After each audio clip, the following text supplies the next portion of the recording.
मी स्वर्गाचं स्वर्ग भूषण मी अप्सरा होते ते हात जोडून सांगू लागली हो तो भजन गेला थांबा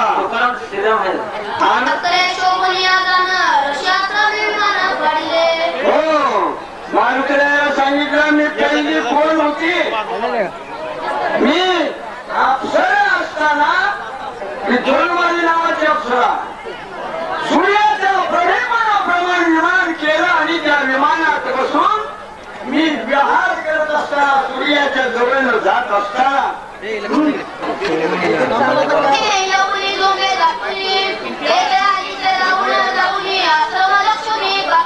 महागराई कशी पळून यावी तशी याप्रमाणे आमच्या आश्रमात आलीच असं ती ऋषी लोक त्यांना म्हणू लागली.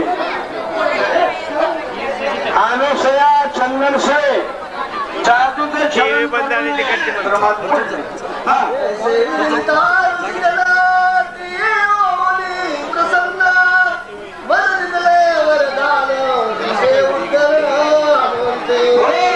एवढं सांगितलं ऋषीला दया आणि तिने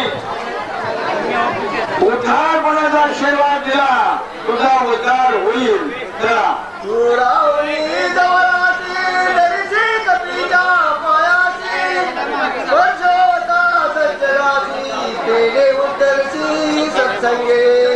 त्या सरोवरात ग्राही होऊन राहा. मारुती बाई बाई आल्यानंतर त्याला पाय झाल्यावर तुझा उद्धार होईल असं ती मिथुन मारी नावाची अप्सरा लग्नांतरी आद्यांतरी उभा राहून मारुतीला सांगत होती. मारुतीला जन्मानी वडण मला नाहीच परंतु शापामुळे मी ग्राही झालेली तुझ्या चरण स्पर्शाने माझा उद्धार झाला अशी ती मिथुन माली नावाची अप्सरा सांगत होती.